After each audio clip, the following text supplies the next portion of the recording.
Okay, excellent. Thank you. Thank you, Bruno, Dr. Lopez, for the invitation, and thank you also to my good friend Goyo, Dr. Gorgonio Fuentes, for the invitation.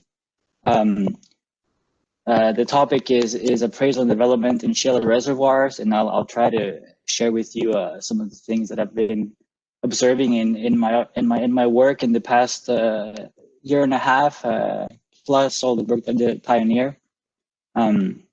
So this is the agenda for today.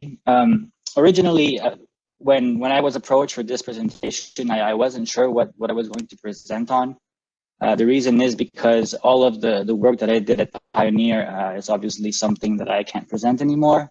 And all of the work that I'm currently doing for Stronghold, we are a financial institution, so that is also under confidentiality. So I had to come up with something fresh and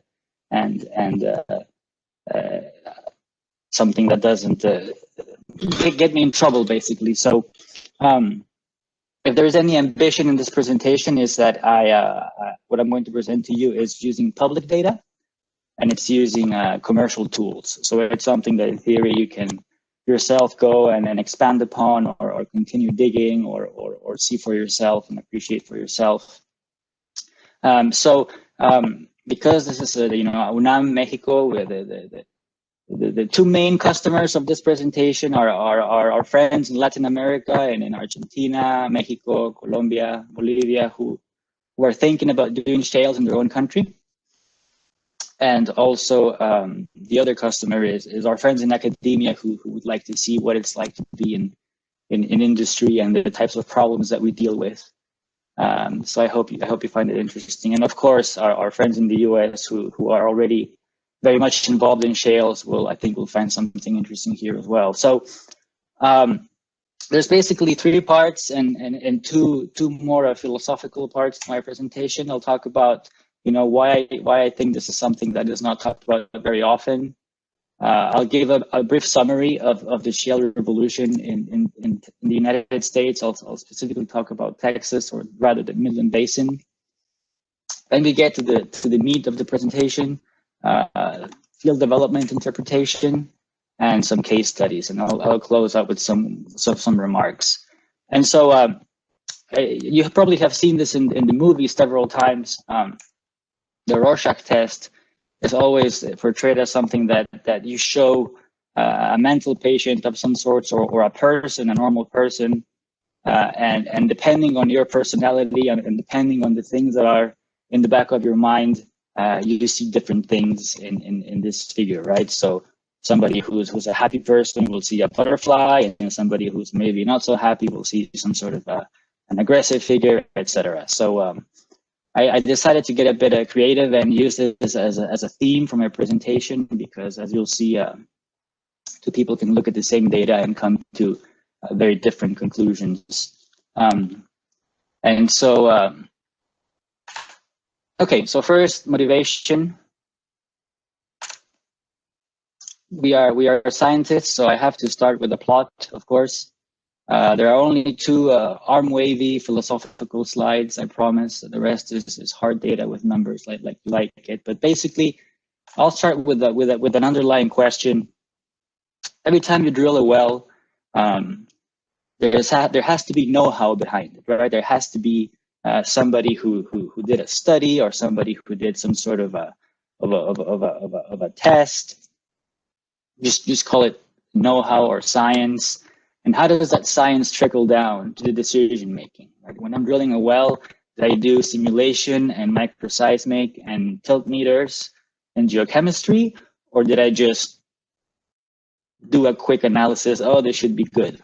So I've tried to capture that concept here. So here you have on the x-axis a purely qualitative axis. This is what you would call the quality of your data, going from low quality public data, high quality public data, which would be, for example, data that doesn't have any production allocation uncertainty, which is a big problem in Texas, to proprietary data, which is what you would have if you're an operator.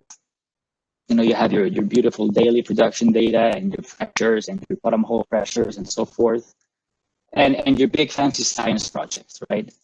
And you can study this at the well level, at the pad level, or at the basin level. And here you have quantity of data, right? So let's start with the most luxurious type of projects. You have your joint industry projects, your industry consortia with universities, such as, for example, the Chrisman Institute at A&M, etc. And here you have just all the brain power concentrated at solving a problem, right? So, right?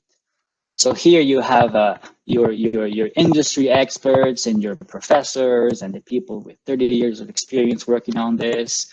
And you typically what happens is for example, for an industry project, you have several operators that donate core, or they donate fluids, or they donate some sort of very difficult to obtain data, and you would have like the science here is in the millions of dollars.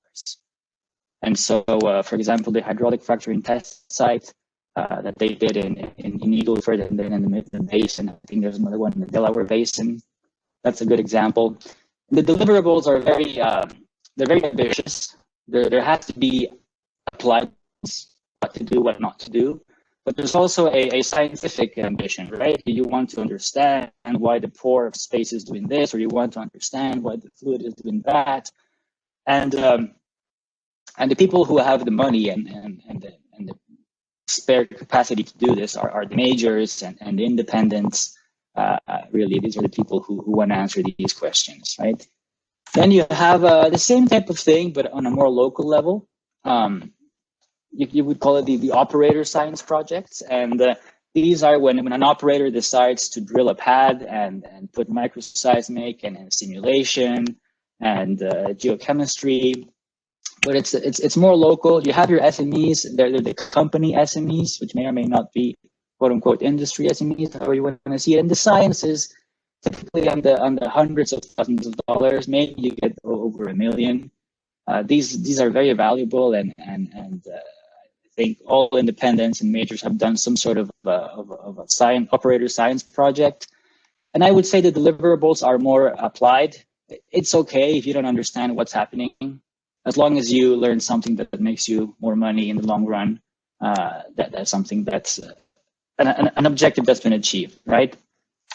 Then recently, you have what I would call the big data studies. Wood Mackenzie, Enverus, IHS, all of these people, they take hundreds or even thousands of wells and then apply machine learning algorithms and artificial intelligence. There's a lot of statistics, and here the idea is to take hundreds of wells, compare it to other hundreds of wells, and then use some sort of correlation or algorithm to try to tease out relationships. And these have value as well. For sure, it's an applied deliverable. There's no mechanistic lesson I think that you can get from that. And this would be more in the public data, right?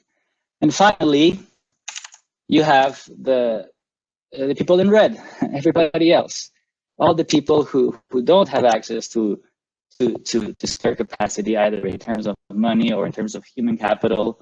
The people who got enough funding for a couple of wells and they have to drill and they have to make decisions. They don't have the luxury of drilling something, analyzing it, coming back, thinking about it for 6 months. And so this presentation is an ode to all the people that live, to all the people that live here, right? To all the people that live in this world right here, because very little of what is done in this bubble is worthy of an SPE paper, right? It's let alone a peer-reviewed paper. So there's a lot of work being done here.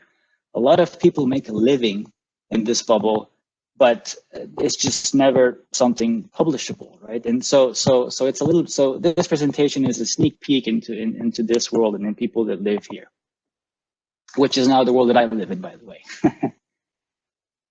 Okay, so I talked about everybody else. So I did a quick plot here of the well count. So this is the Midland Basin, all of the wells in the Midland Basin. This is for our friends in Latin America. This is about the size of the island of Puerto Rico. So it's big. That's a lot of wells. There are about 13,000 horizontals here. I'm not even showing the verticals. And this is how many wells are drilled each year. And this is colored by two things. So if you are in blue, you're one of the top 15 Midland Basin operators. In red, you're in the tail. And so all the people that in the slide before were in the red bubble are here, right? So it's considerable amount of capital that lives in this world that probably doesn't have access to the advanced knowledge that we usually see in conferences and papers, right? So just trying to make that point again. So let's get to part one. Lessons learned in the past 10 years. This is an attempt to summarize the state of the industry and the steps that we went through. And this is, I hope this is interesting to our friends in Latin America who are getting started or are thinking about it. That's more or less the point of this. So, okay, time for our first poll. Bruno, please, can you deploy this to the audience? Yeah, so it's gonna be right now the first poll. So it should be open for everybody right now. So please let me know if you can see the poll. I see it. Okay, there you are. Do I click to, or I know the answer? Yeah, go ahead. Why not? Okay.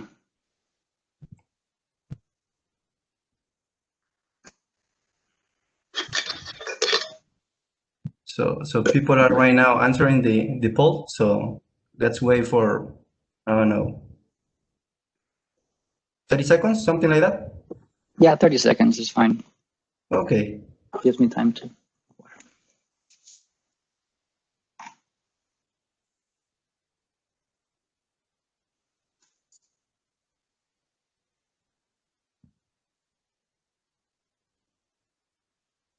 think we should be good.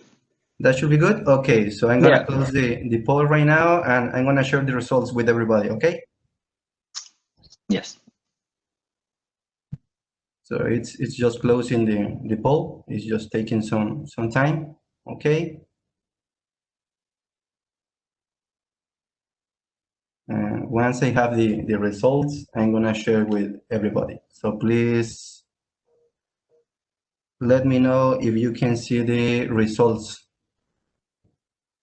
Yep, I see them. Okay, there you are. Okay, so most people, the biggest was 20 MMBOE. We had a couple of 6 and 12. Okay, let's see. Close this. So okay, so the answer is 20. So we've all heard about shales being such a vast resource. So this is a plot that shows the main basins where you have unconventional slow permeability. It can be gas, which is the Marcellus, or oil, such as the Midland Basin. I just restricted it to the United States for simplicity. And really things start to, so the plots. This is average daily BOE per day versus time, and this is per basin, and this is just one on top of the other to have a cumulative, right? So basically in 2009, you had about 2 million. In 10 years exactly, you went all the way to 22 million. So that's pretty impressive. That's an addition of exactly, that's multiplied by 10. That's pretty impressive. Incidentally, when I decided to do petroleum engineering, it was around here, and I joined Pioneer around here. So that was that was not a master plan. That was just luck. But anyway, so this is the situation here. Pretty impressive. And so we'll talk about the process that took us from here to here and how the industry has matured technically in the next couple of slides. But yeah, another thing that I forgot to mention, you'll notice that there's an early pioneer, pardon the pun here. This is the Barnett Shale, by the way, which would be here. which is where we are in Texas, or Dallas, Fort Worth. I don't know why it does that. Okay, so next slide. So I'll use Midland and Martin counties as my proxies. Doing the whole United States or even the whole Midland Basin is just too many wells. So I'll take the two counties that I know best, and I'll use them as an example. Here you have all the horizontals in those two counties, 4,500. And this is, I would argue, the heart of the Midland Basin. You have some really excellent rock here, a lot of activity, a lot of oil coming out of here. So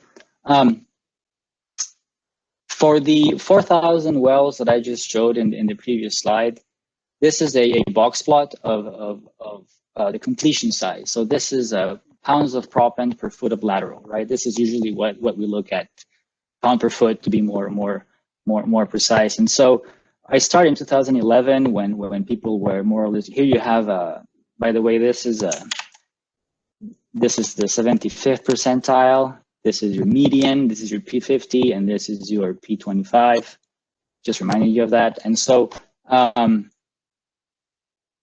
you can see that you have three phases here. You have like a what's going on phase, a learning phase, and a stable phase, right? So this is more or less how I would like to break this up. I am just young enough to be a millennial, so I reserve the right to use memes, and so I use this one. He's a scientist too, and you can see that there's a pattern here. Starting 2013, people realized, you know what, we should start putting more and more sand, and every year people started putting more and more sand. You can see the median going up, the number of wells is going up as well, and so this represents a lot of sand. This represents a lot of sand that needs to be brought into the system. 2017, you seem to get closer and closer to 1,800, but then people start saying, you know what, this is enough. I think we've reached diminishing returns. Let's just keep doing this. It seems to be good enough. And so I call this a learning phase, and a lot of science was done here. And now that you have the formula more or less, you see a stabilization. It's just been the same amount of sand roughly every year. Even you could even argue that it's going down a little bit. You can see that people are becoming less and less experimental, and there's a bit of a narrowing of this, right? So people are just happy to keep doing what they know best. This is for sand. Now we can talk about water. This is barrels per foot. Same story roughly. Here you have things all over the place, 15, 30, then it goes down, and only 6 wells. And then, by the way, the data has to be present in order for this to be populated. So maybe that's why it's a bit different from the previous slides. And here it's the same slide, but I'll qualify the attitude more than the phases. This is what's all about getting bigger. Oh, 50 barrel per foot work. Let's try 60. Let's try 70. Let's try 100 barrel per foot. What happens? How big? Now, how big can you get in here once you hit the plateau? Also worth mentioning is that maybe I should draw this. The price of oil is doing something like this, right? It's 100. It's 100. It's 100. It crashes. Absolutely, this causes a lot of pain, and then it kind of goes up and then hangs around, and then it goes down. And so. Here there's no more appetite to go bigger and bigger, and you have the same pattern of people just saying enough is enough. Let's just keep doing what we know best, and you have this narrowing of the bands, just people. And as a matter of fact, here it's interesting that the median goes down a little bit, and the interquartile range is a little bit narrower. So people are really just not in a mood to experiment at this point, right? And so lateral length, this is for drilling friends. I don't have anything particularly clever to say here. It's just that every year the lateral length keeps getting longer and longer. The median just kept increasing until now we're doing 2 miles all the way, and this is also getting. You have the same pattern, just getting narrower and narrower and narrower. But not a drilling engineer, but at least in the depths of the Midland Basin. Once you start getting over 2 miles, 11,000, 12,000, it becomes more difficult, and maybe not. It's not worth it. Okay. And so finally, spacing. Spacing is a complicated variable to talk about, and I have a lot of more material afterwards, but basically, for this example, the variable that I chose is horizontal spacing to any zone. And so it would be this. So if you have a well here, it's going to be this distance. If you didn't have this well, then it would be this distance right here. And you have something slightly different here. Here, people are getting more and more aggressive. Here you have a very interesting trend. It's just a linear trend. Just people are trying to cram more and more wells until eventually they say, okay, that's enough. You know what? Sorry about that. Let's just go back up. And this is pretty tight. 150 is something pretty tight. So another pattern, just people found something that they're happy with, and they've been doing the same thing for the last 2 years. So I guess for our friends in Latin America, you know, where are you in this process? Are you still in the learning phase? Are you in the I don't know what I'm doing phase? Are you in the cookie cutter phase? I guess I'm trying to get you to think about that and where you are in your own country or your own region, right? So how did we do as a technical community? This is a plot of all the 4,000 wells. They're averaged per year. Laser. Okay, average per year. And so 2011, this is daily oil rate versus time. So 2011, 2012, 13, 14, 15, 16, 17, and then 18, 19, 20 are stable, which you would expect because we saw that the completion, the spacing are also stable.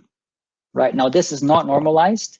And so somebody could say, yeah, but what about lateral length and so on and so forth? This is maybe artificial lift. So I would accept that challenge. So let's get a bit fancier on the reservoir engineering. This is the same thing, oil, but this time it's plotted against cum oil, and it's normalized for lateral length for a 2 mile lateral, right? So you see the same pattern in a perhaps slightly more elegant way. You have 2011, 2012, 13, 14, 15, 16, and then eventually once you get to 18, 19, 20, you find a stable curve. Interesting that they're all more or less on top of each other, even though it's 4,000 wells that are being averaged. But there's clearly a pattern going on here, right? So this seems to be the best that we can do with modern technology and primary production.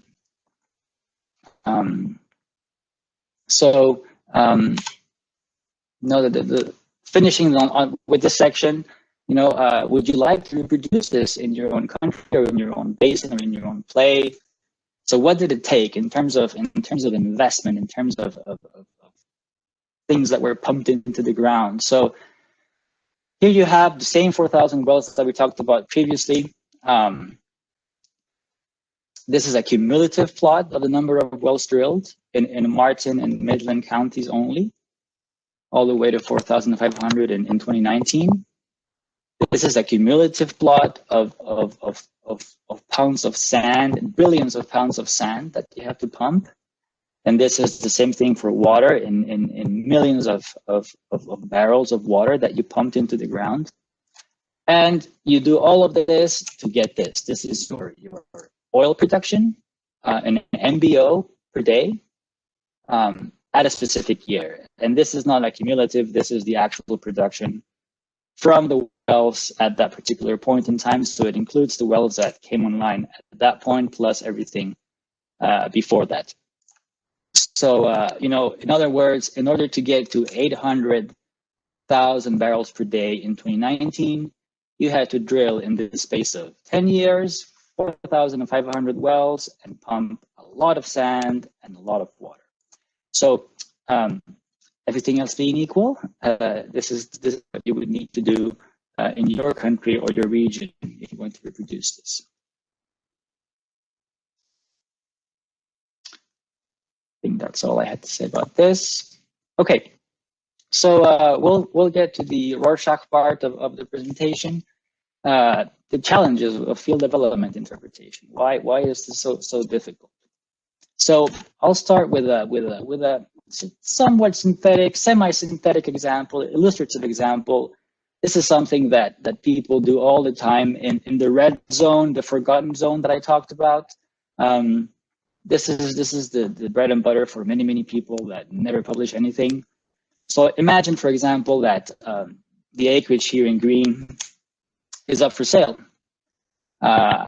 You could fit probably a solid 3 or 4 rows of wells in here, and 2 operators, blue and purple, are interested in placing bids. So, in keeping with the idea of little data, the only wells that are meaningful analogs are the wells here next to it.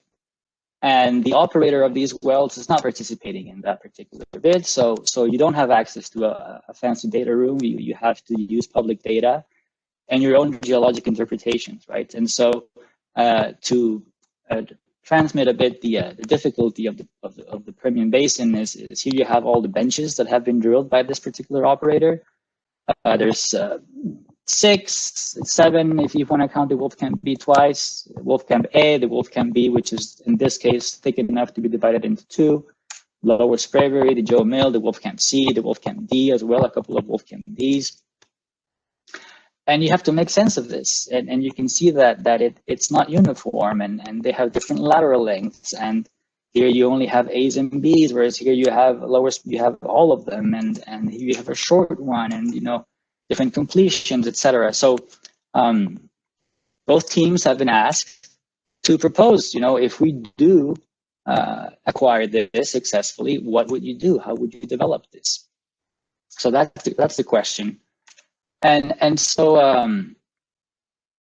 in real life, if you were an operator, if you were somebody who's actually doing this, you would have to take into account all of these variables. So we've learned that everything here has an impact on production, and you need to take into account all of these things. You can't live in a silo. I won't go through all of them, but there's obviously production, and you have your production. You have if you're using public data, the production may or may not be correct on a per well basis. You have oil. Hopefully, you have gas and water as well. Maybe you have pressures. You probably don't if you're using public data. Naturally, the geology is king. If you don't have the resource, you don't have a project. You can hear the geologists thinking that there are things that are missing here, but you have to have the resource in place. You have to have the pressure. You have to have favorable geomechanical properties. You have to have an oil that's thermally mature. Natural fractures, do you want those? You have hopefully the wettability is somewhat favorable. This can have an impact as well. Lateral length, the bigger the lateral length, the more SRB. Is it toe up, toe down? That matters more like in the Eagleford. The wellbore tortuosity can be an effect if that creates problem with the artificial lift. Obviously, the completion is super important. The stage design can be further broken out into more variables. Stage spacing and number of curves and limited entry, all of this stuff, as surfactants. This one also is a big one. This is huge. Spacing, we'll talk about this shortly. The timing, it's a lot. It's a lot to unpack, and it's difficult, and it's subject to interpretation. So for this example,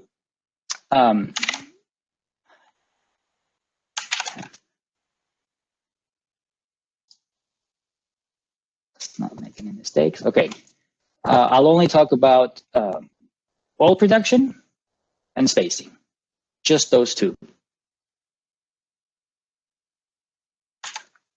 So you have your oil curves, you want to decline them, you don't have any sort of information that will allow you to do a meaningful simulation study. You don't have pressure, so you can't really do any meaningful rate transient analysis. You just have to use decline curve analysis, right? So now this is real data, and it's real outputs from tools that we have here at Stronghold. But This is a screenshot from Citrine, which I use a lot and I like a lot.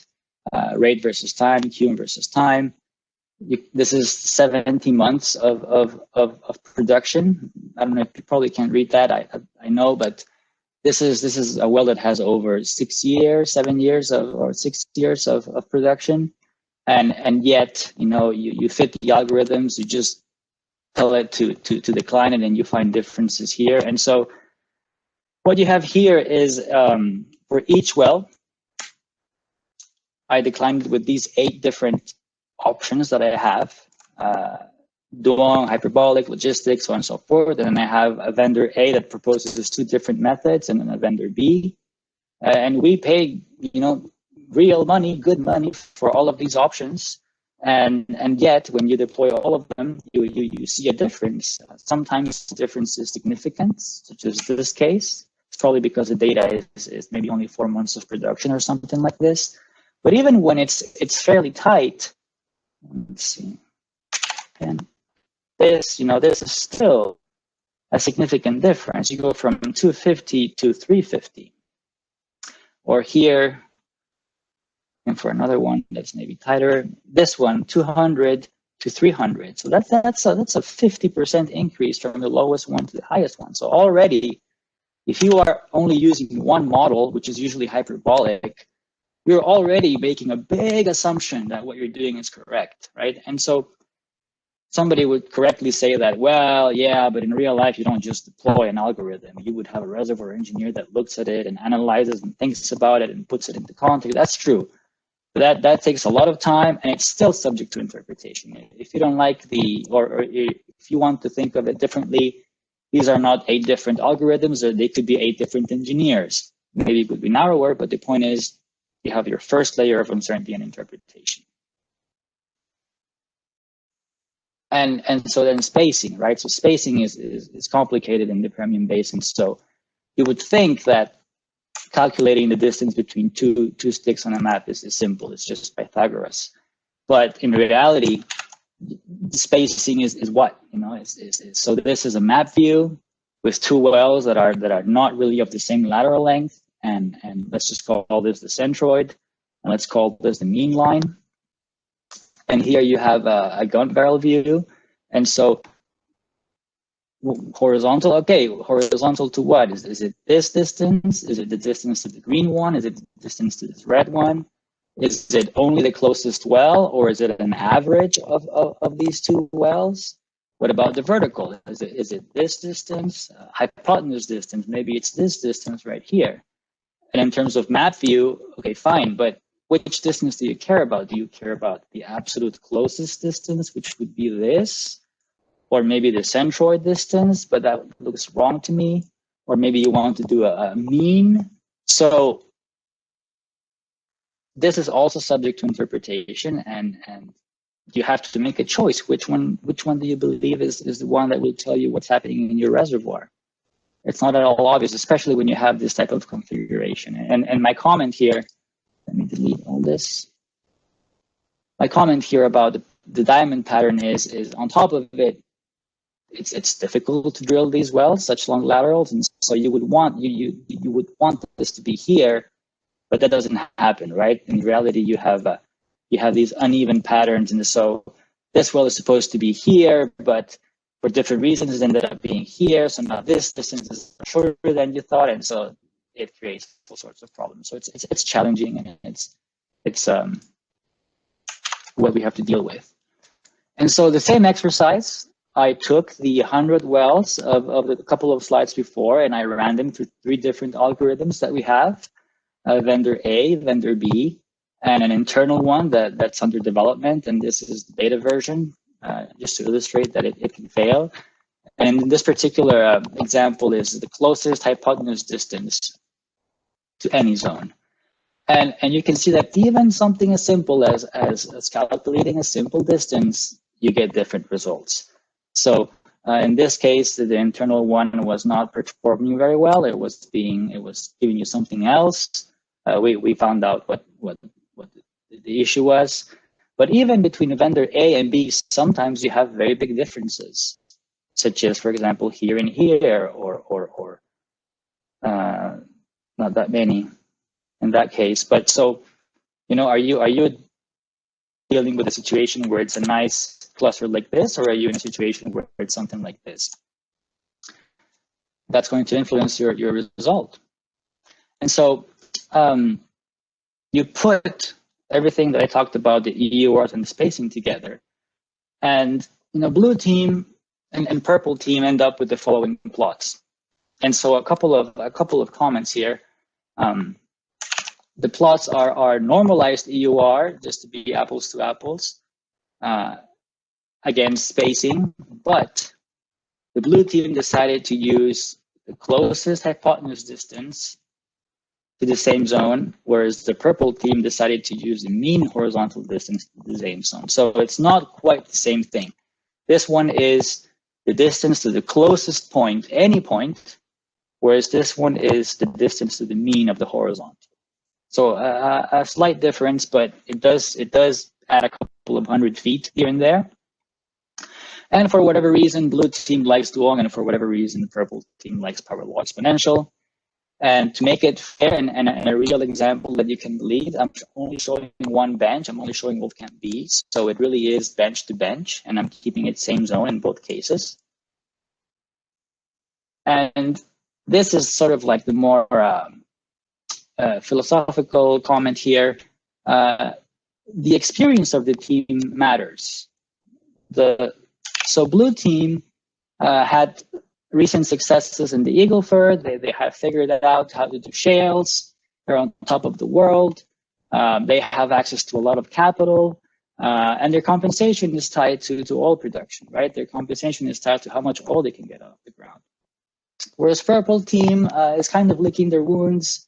The company is emerging from bankruptcy, and they are more cautious this time around.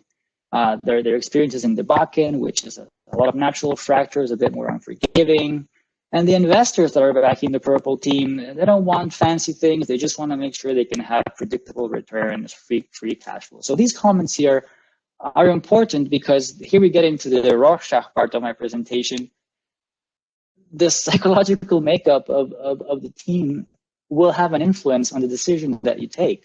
It's not all just numbers and math and poor volumes and so forth. And so the blue team settles on this curve, and the purple team settles on that curve. In a vacuum or by themselves, this looks perfectly reasonable. I hope you agree. It's not particularly bullish or bearish. And same thing with this. So let's compare those two curves.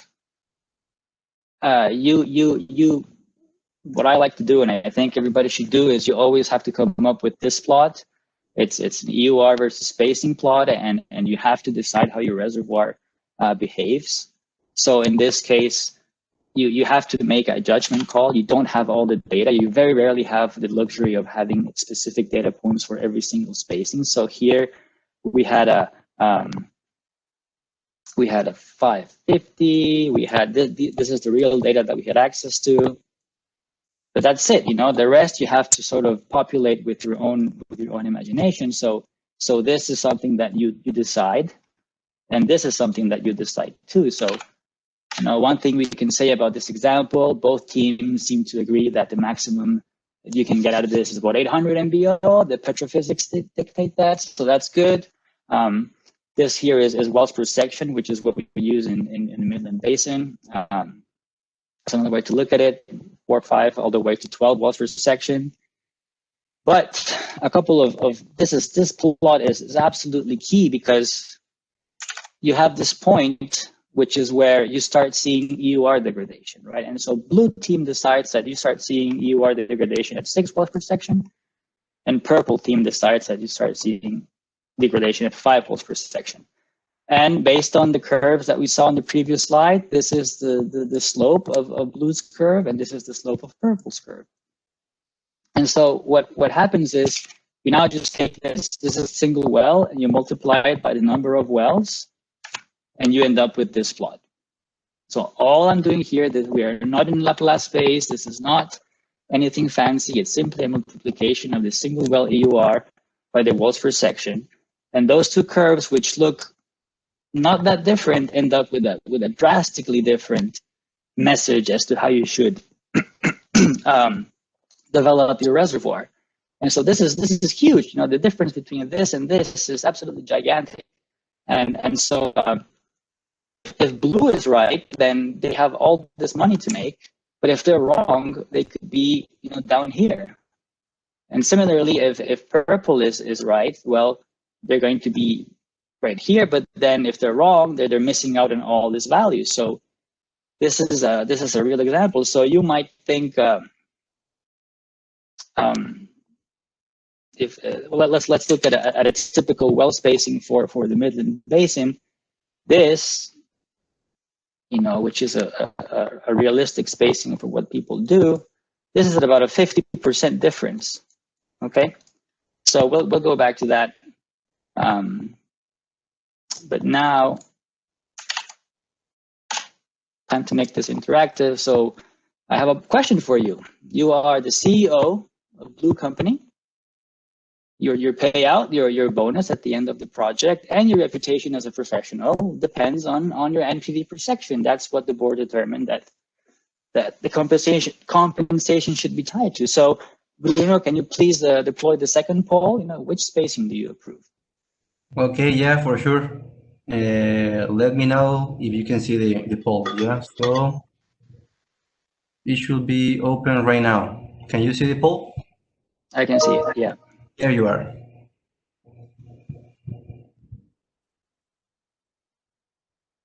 I'm gonna vote too. Yeah, for sure. You know the answer, yeah, you know the answer. Well, I know what I would do, but I don't have the information, all the information, so. Okay, so let's see what people think, yeah? Mm-hmm.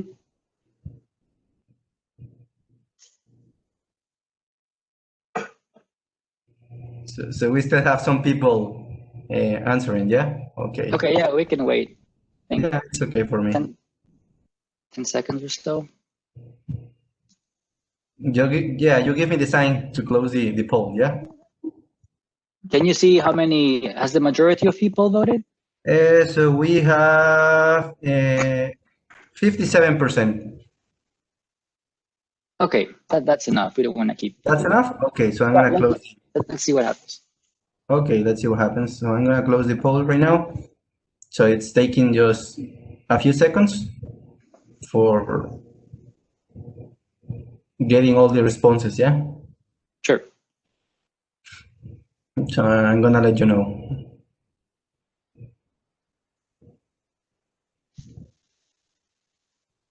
Okay, and I'm gonna share the results. Please let me know if you can see the results. Okay. I see them, yeah. So 3 people go 10 wells per section. Ambitious, I like it. 6 people went for 8 wells. 8 people went for 7 wells. And then the majority of people went 6 wells per section. Okay, so we have a conservative crowd. Nobody went for 5. So good.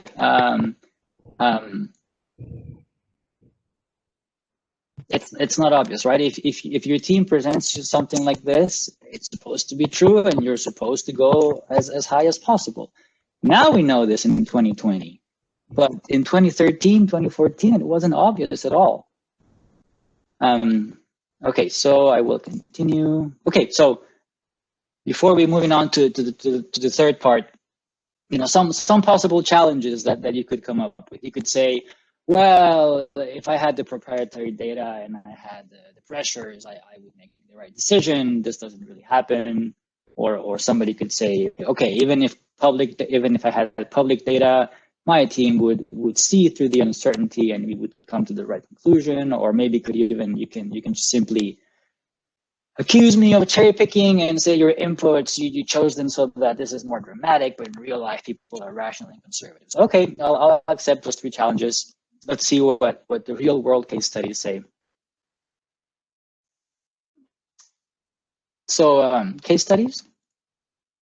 Not going to mention any operator names. Just pick them at random or trying to find pretty examples of what I'm trying to show. So here you have 2 operators, green operator and and pink operator. I'll be showing the benches that they targeted, and I'll be showing the completion and the production in the next slide. So we can assume for all intents and purposes that these guys are in the same rock, or if not, very similar. Okay, this is 2 miles. What does it do? This is 2 miles, and from here to here. And so, you know, this can be considered to be the same. Maybe from here to here, it's just really not that much, but these guys are pretty much sitting on the same rock. And yet, you have a very different strategy adopted by these two operators. You have the pink operator that's doing straight up 35 barrel per foot and 1500, and they are just targeting all the benches simultaneously: Middle Sprayberry, Wolfcamp A, Lower Sprayberry, Wolfcamp B. And our friends in green just went all the way for Lower Sprayberry. They have ignored the Wolfcamp A. That may be due to geology. They have touched on the Wolfcamp D. There's no Wolfcamp D here. They have done one Joe Mill.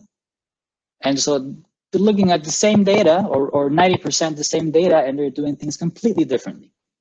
And these guys are operators, extremely capable staff. So I'm not saying that one is better than the other. I'm just pointing out how they're doing things very differently. Now, what about the results? So the plots you're going to see here are normalized oil rate and barrels per day versus time, and this is cum. And yeah, I mean, there's a big difference. I mean, after 18 months, our friends in green are producing on a per well basis 40% more oil. Now, you could unpack this. You can say, well, it's because they're doing different benches, or the completion, or this and that. You can explain it, but at the end of the day, the amount of oil that's coming out of a well is 40% more with our green friends than with our pink friends. And that is a lot. That is a lot of money. And this doesn't look like it's going to catch up. You can see here the big difference in character, in the performance here. This is trending down.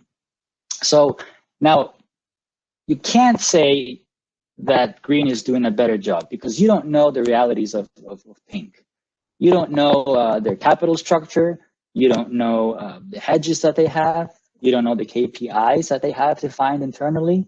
So maybe pink is perfectly happy to do this, and they don't care what green is doing. You don't know, but at least as an investor, you know, you look at this and you say, okay, I think green is doing a better job, apparently.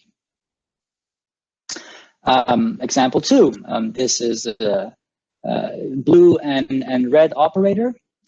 Here you can really say it's the same rock. They're right next to each other, literally. And yet, red operator is hitting the Wolfcamp A very hard, the Wolfcamp B, and it's a couple of Joe Mills and Middle Sprayberries. Whereas your blue operator is going for the Wolfcamp C, completely different target, or just underneath the B. No Joe Mills, no Middle Sprayberries. And the completion is also very different. Your blue operator is doing 1500 sand and sort of a plethora of tests, whereas red is being consistent and doing 2000 and above. So very, very different strategies, even though they're targeting the exact same rock. And what do we see in terms of performance? You can see here there's a big difference in initial production. That's tied to the completion.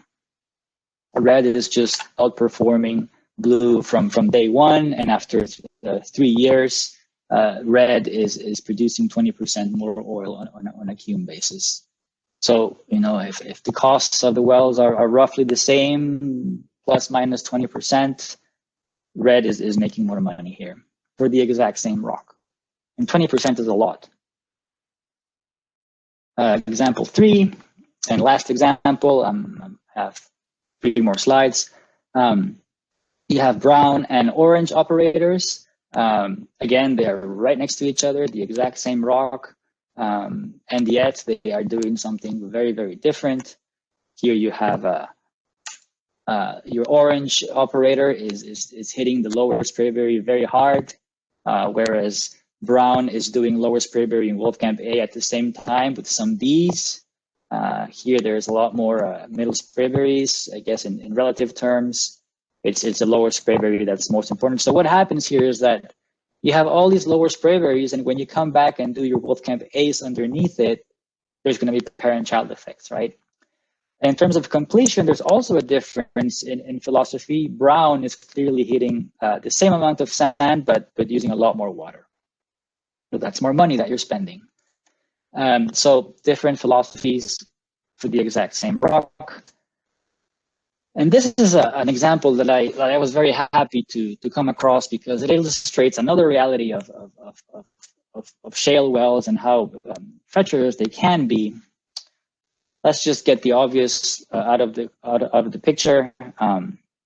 At 70 months, roughly, there's a 25% difference. So our friends in Brown are doing a better job. But even more pernicious is the fact that for the first roughly 15 months, the two curves are identical. So this means that for the first year, our friends in orange thought that they were doing a good job. So you have two competing philosophies. You put them on production, and you say, well, good job, guys. We had a type curve. We're meeting the type curve. And so here, the first 3 months, you have meetings and you share the information, and management is like all over the wells, like, oh, how are they doing? How are they doing? Yeah, they're doing fine. And then 6 months pass, and then you're really happy with yourself, and you make the presentations to management. And, oh, look, guys, this is the correct strategy. And then here's when you approve the budget for the next wells. And here you're drilling the next batch of wells. And this starts to happen, right? So very, very treacherous situation. A lot of money is being wasted in this, but you can't blame them. The curves are what they are. So you need to do the science, you need to do the simulation, you need to think about it. But tricky situation to be in, and a lot of money is being wasted in this example, a real example with real data. So I hope I've somewhat convinced you that the Rorschach part of this is very, very real. So I'll do I'm almost done. Just some closing remarks on human resources. This is more also philosophical, as I say. So we're going through a tough time in our industry right now. There's a lot of jobs being lost. And so time for the third poll. Bruno, please. Yep. Okay. Can you see the poll? I can see it, yes. There you are.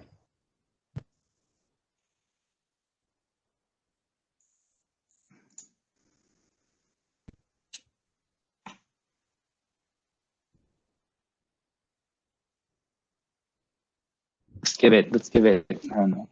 Yeah, some time, because I think this one, it's really good, yeah? To see what happens right now, right? Yeah? In the companies. Yeah. How are people, this is anonymous. You're not gonna tell your boss?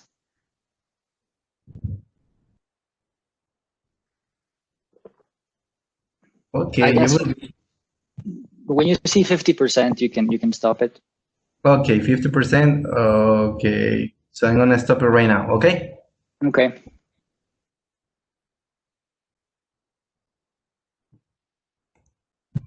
So it's just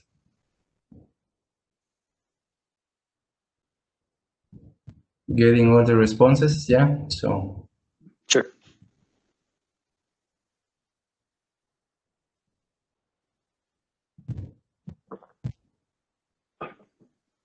There you are. So I'm gonna share the results. Let me know if you can see the results. Yep. Interesting. A very even distribution. Understaffed, just about right, and then the no comment is I take it as overstaffed, but no comment is not comment. But okay.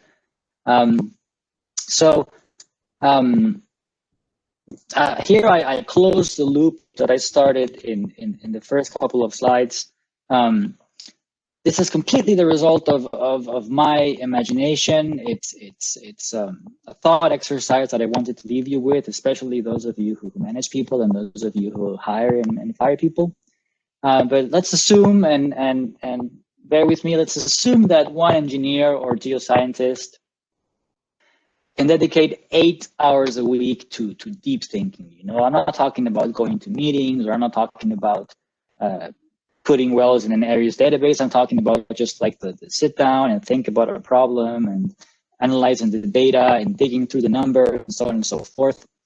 Let's say that 1 day a week, on average, you can do this. And this turns out to be about 400 hours a year. So the question is how many hours per well, per new well, per year do you think he or she should dedicate to deep thinking? You know, so if I have a well that I just drilled and I'm going to have my staff think about it, do I want to spend 10 hours of my people's time thinking about it, or 20 or 40 or 80?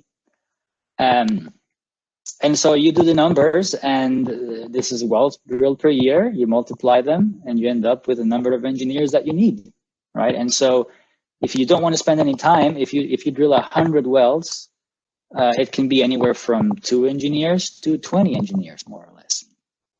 And if you want to, in the Midland Basin right now, I think we drill about 2,500 wells. So you need somewhere between 80 and 700 engineers and geoscientists, right? And so, but it's not all arm wavy. This takes us back to that first slide. I'm going to use my ink. I'm going to use the red ink. During the learning phase, you need a lot of brain power. So during the learning phase, companies were happy to be in the red zone, right? But now they have figured it out. They know what to do, and they're like, well, I don't need all these people. So now you're in a cookie cutter zone.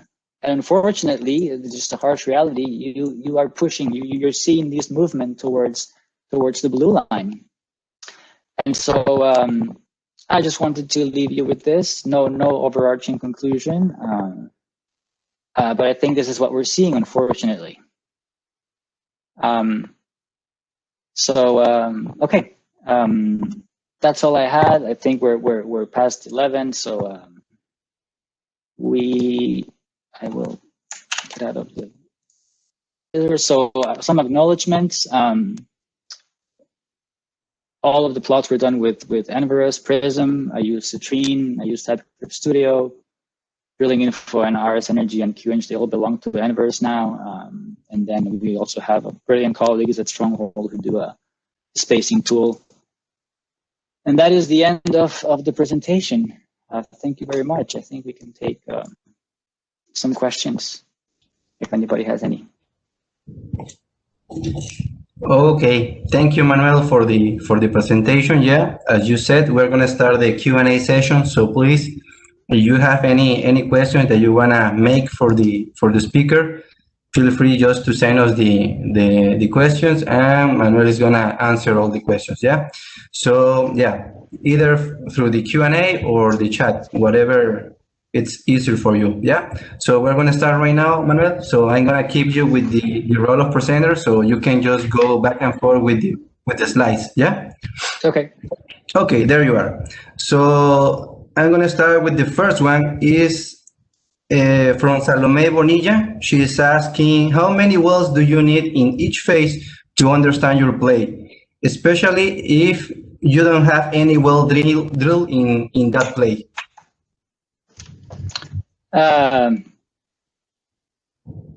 So, well, thank you for the question. Probably thinking about this. How many wells do you need? Dozens, I would say, and dozens with good science in them. Microseismic simulation, phase behavior, PBT, a strong team of geologists who can understand the rock. It's not just drilling them; it's doing them in a very controlled manner, and trying to keep the variables, or trying to move just one variable at the same time. Would be my say, in the dozens, not the hundreds, but not just a couple. Especially if you want to do spacing tests. A spacing test is a minimum of 3 wells for it to be meaningful. Okay, thank you, Manuel. So the recommendation should be what? Dozens, you said? In the dozens, yeah. Okay, there you are. Thank you, Manuel. So Leopoldo Sierra is asking right now, do you think that the actual exploitation strategy is optimal enough to assume that there is no any more window to improve more? There's always the possibility to improve, but I think that we are, with the current technology and hydraulic fracturing, I think we are past the stage where we're getting 10% better every year. Now we are chasing 2%, 3%. I think the next phase of paradigm shift is enhanced oil recovery. I think that gas injection is going to be the next big shift in these wells that are going to be able to, that are going to let you get this. I think let's see. Let me go here. Yes. I think the next step in shale is going to be gas injection, which is going to do this, something like this. And this is probably going to add something like 30 to 50%. Would be my guess. This is the next learning phase, my opinion. Okay, so based on that one, Manuel, you were talking about this like learning curve that it was taking maybe like 10 years or something like that. What do you think is going to be the learning curve for this EOR implementation in shales? Yeah, I hope as short as possible, but no less than 5 years, I think. Okay. Yeah. Yeah, just a quick comparison. Yeah. Okay, yeah. So we're gonna go with the next one from Oscar Michi or Miki. Sorry for the mispronouncing. Okay, so Manuel, congrats. Indeed, very nice presentation. I have just one question and one comment. My question is about MI and II. Don't you think that nowadays we can shortcut or reduce the time of processing, interpretation, and integration of the whole data to understand better the reservoir behavior and provide stronger decisions based on the MI and AI? Okay. Yeah. So thank you for the question and for the kind comment. So I think the question is basically, don't you think that you can take this and then just basically not spend all that expensive and then move it up to here, right? Can you understand the mechanisms without having all this expenditure in science? And so that would be fantastic if that were the case. I think certainly not a machine learning expert, but I think it's the mechanistic part that's difficult, and being able to tease out all these interrelated phenomena from such big data projects. I know there's a lot of effort going on, and I think they have a lot of value. But to short circuit and to do away with your green projects, I think that's ambitious at the moment. I don't know. By all means, prove me wrong. The one thing that I've learned in working in a financial institution is you can believe whatever you want. At the end of the day, would you invest your money in that? Would you invest your money in a project that has been decided by artificial intelligence? That's real proof. So anyway, I'm being long-winded. The answer is, I don't know. I hope so. By all means, pursue that if you think that's something that's going to happen. Okay, thank you, Manuel. Okay, so we're gonna keep with Oscar. So that was the question. Yeah. So he was saying something about a question and also a comment. And the comment is, I think the integration of the reservoir analysis, such as CDA with G&G, can be transported to our basins, which have different reservoir conditions, hence different challenges and tech to apply. Okay, thank you. Okay. Any comments on that? Not opposed whatsoever, and look forward to seeing what the brains behind that have to bring to us. Personally, I would like that to work, because I don't have luxury of deploying microseismic and simulation on thousands of wells. So I fully support your efforts, Oscar. There you are. So we keep going. The next one is from Gorgonio Fuentes. That's Gorgonio. There you are. Gorgonio. So he says, congratulations on the presentation. Yeah, and thank you for sharing the information. Roughly speaking, how many million dollars were invested in the learning curve shown through the slides 10 to 13? Let's do this together. Come on.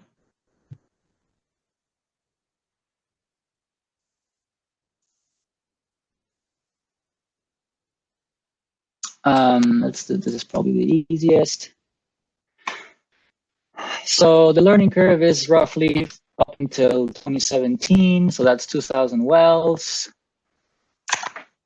And so what's 2,000 times, let's call it, including G&A and everything, let's call it 15 million. So $30 billion. Okay. Right? Yeah, 2,000 well times this is a million.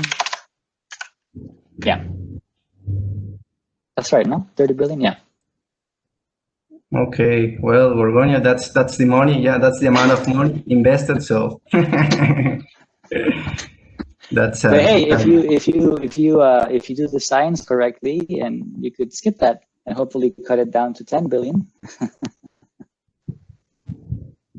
Well, as you said, it was just the learning curve. Yeah, so it was taking some, I don't know, good and bad sides. Yeah, from that one. Yeah, so. Yeah.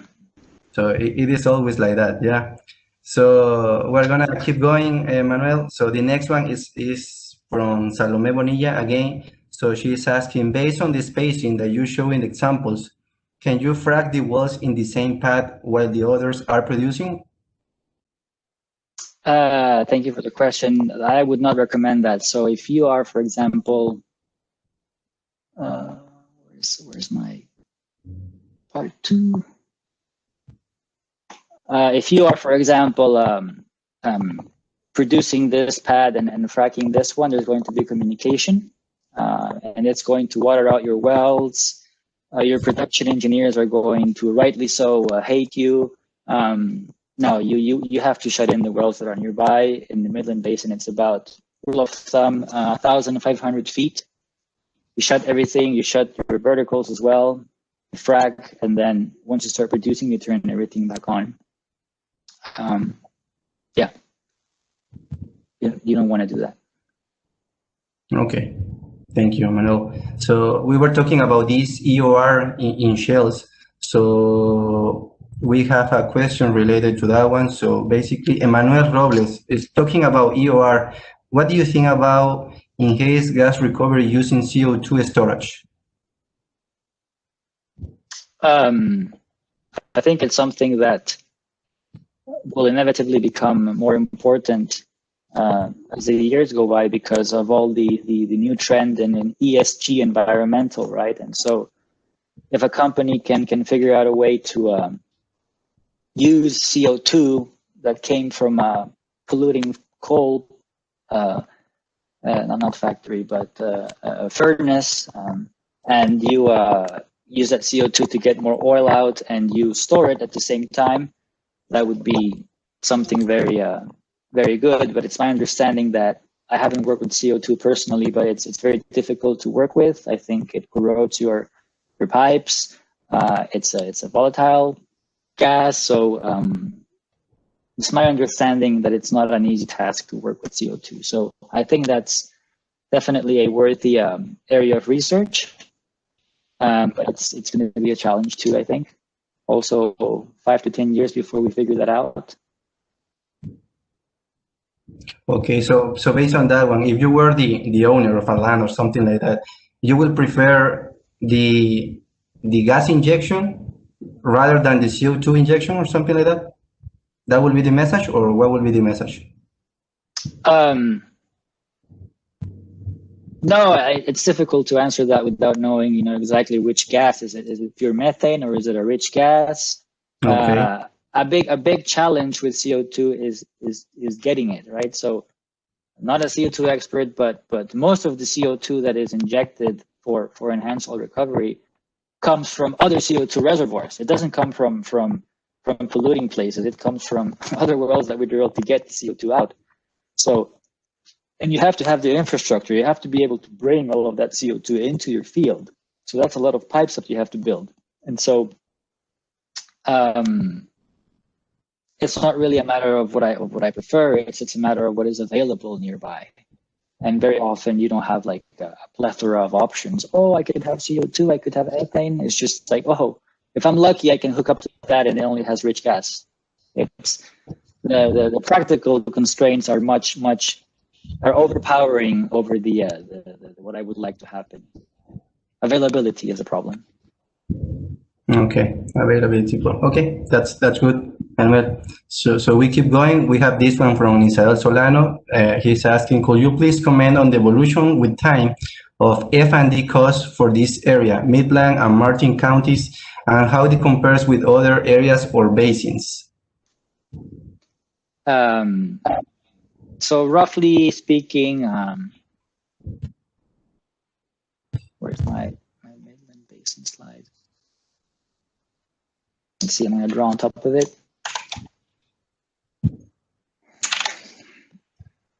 I would say it parallels the oil price. Maybe at the beginning it was something like $15,000 to $20,000 per acre, and then when people realized that there was this huge resource, it shut up, and then you saw deals in 2015, 2016, which were very expensive, $45, $55 an acre, and then the crash happened. I think we are stabilized around maybe 20 for really good rock, maybe 30. Oh, sorry, this is in thousands of dollars per acre. So $30,000 per acre would be like a good acquisition cost in very good rock in the Permian Basin. But here is a mystery what's going to happen here, because you need people to drill for this to make sense, right? So yeah, I hope that answers the question. Okay, thank you, Manuel. So we have another question related to this EOR. Do you recommend EOR as soon as possible in the life of the shale play, more or less 2 years of production, or it should be better to wait for more time? I think nobody knows the real answer to this. I'm sure that we have in the audience many people who are experts in this. That I know we have in the audience people who are experts in this and know more than me. But I think the consensus right now is wait for the primary production to peter out. Wait at least a year and a half when you start having your rates lower and your fractures start to close, and then you start EOR. I think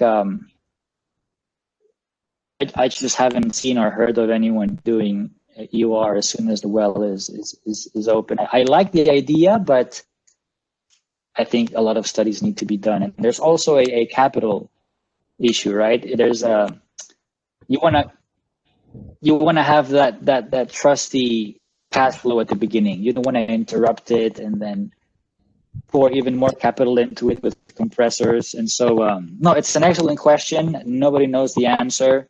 I can imagine a scenario where it is a good idea to put it from the beginning, but in 10 years we'll know the answer. Okay, so we have to wait, yeah, for that. Yeah, There you are. but Okay. very good question. Yeah.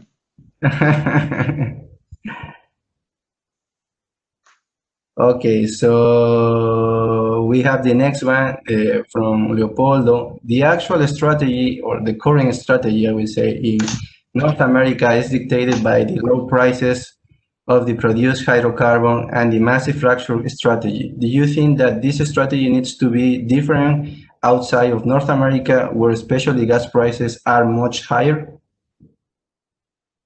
Yeah. Yes. So I think it's very true that this right here that I have in the slide right now is a big depends on the context, right? And so if you have water availability issues or sand availability issues or other things that maybe are more advantageous, the strategy could possibly change in a different region. It just depends on what your realities are. You know, Vaca Muerta is going to be a different story. The basins in Colombia that are believed to store a lot of oil are a different story.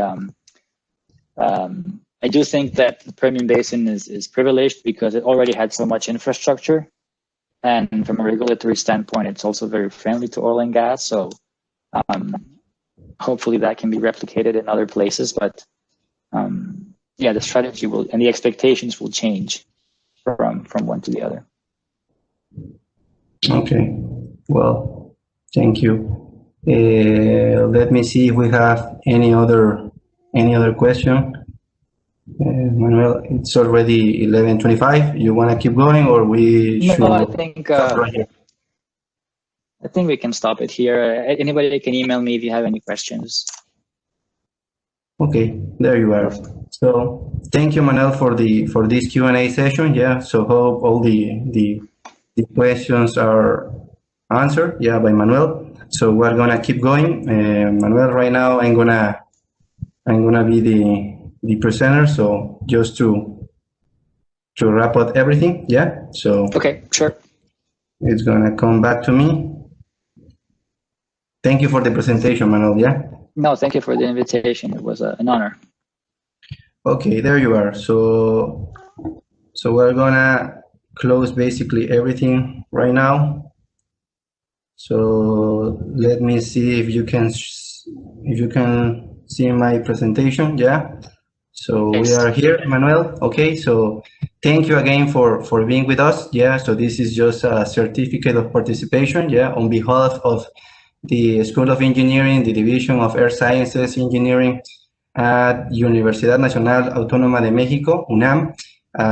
So we hereby awards this certificate of participation to Manuel Cosio for this outstanding presentation, Appraisal and Development of Shale Reservoirs, a hard science or a Rorschach test, as part of the series of webinars organized by this project that is called Ponencias DICT. As we know, the slogan is Bridging the Industry with the Academia. So today is November 13, 2020.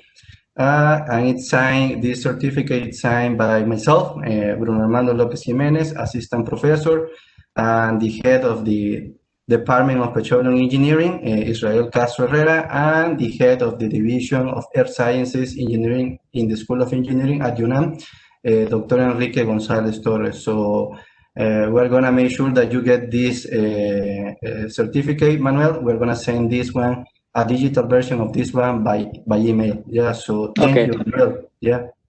Thank you. Thank you very much. Thank you, Bruno. Oh, my pleasure. Yeah. So hope, as you said, this will be useful for everybody that are working on these shale reservoirs. Yeah. Hopefully so. Okay. There you are. So thank you. Okay, so just to finish everything, I want to thank everybody that is connected, that is still connected. Thank you for the attendance.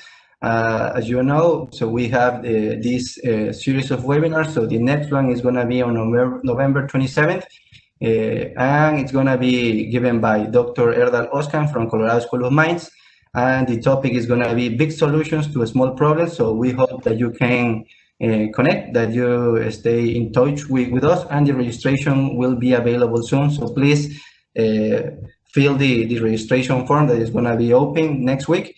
So you will be able to be in our database, and you will get the link for the webinar. Yeah. So as I said before, you can follow us through the social media, and also you can send any comments about this webinar and the previous ones through our email. So thank you again for the attendance, and thank you, Manuel, for the presentation. Yeah. Okay, great. Thank you very much. Have a great rest of the day, everyone. There you are. So enjoy your weekend. Bye. You too. Bye-bye.